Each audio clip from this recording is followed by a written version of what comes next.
এই না তোমার জন্য একটু ঘুগনি করেছি, খাও। কে বলো কেমন হয়েছে? কি হুম করছো? খাও, কে বলো কেমন হয়েছে? ওই ওখান থেকে বলছি ঘুগনিটা দিয়েছি কেমন হয়েছে, খেয়ে বলো কেমন হয়েছে বলছি। কবে বাজার নিয়ে যাবে?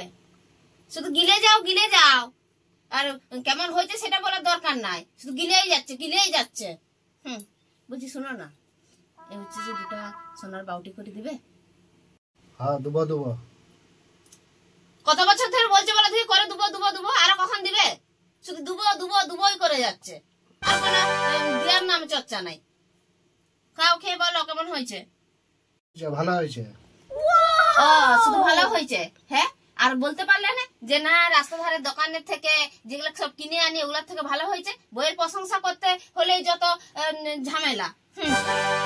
তুমি খুব ভালো মানুষ, আমি তোমাকে বেকার সবসময় চেঁচাই, তোমাকে কত কিছু বলি, তুমি কিছু রাগ করো না, তাই জন্য তো তোমাকে আমি এত ভালোবাসি। কিছু না যত হোক বউ তো। কি বউ মানে ঝগড়ুটা, বউ মানে গন্ডগোলা, বউরাই চেঁচায়, তাই তো? না তাহলে তুমি এই কথা বললে কি করে? আমি তো এমনি বললাম। তুমি সত্যিই খুব ভালো মানুষ, আমি বেকার তোমার উপরে রাগ করি, তুমি নিরীহ একটা লোক, আমি বেকার অত্যাচার করি, তুমি খুব ভালো। Thank you. ধন্যবাদ। এত ভালো একটা রান্না করে খাওয়ালাম আর তার বদলে শুধু একটা শূন্য ধন্যবাদ। বউকে কত ভালোবাসতে হয়, কত আদর করতে হয়, কত কিছু কিনে দিতে হয়।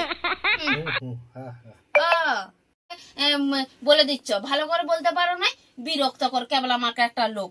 ঠিক আছে রাতে কি খাবে বলো, ভাত না রুটি? ভাত। রুটি বলতে পারলে না, এবারে বুঝতে পারছো, এবার বউ এত গরমে ভাত করুক, তরকারি করুক, ডিমের ঝোল করুক, ভাজাভুজি করুক, বউকে খাটাতে পারলেই হয়ে গেল। ঠিক আছে তাহলে রুটিই খাবো। রুটি খাবে ভাই কি? রুটি এবারে ময়দা মাখো, ডেলা করো, বেলো, সেকো। বাবা এত গরমে বউকে চাকর পেয়ে গেছো, তার জন্য রুটি খাবে? হ্যাঁ, আমি তোমার সাথে নিহাতি বিয়ের সময় বাবা মা বলেছিল, তাই তাদের সম্মান রাখতে আমি তোমার সাথে এখনো ঘর করছি, নাহলে কবেই সব ছেড়ে ছুড়ে দিয়ে চলে যেতাম। ভালো লাগে নাই।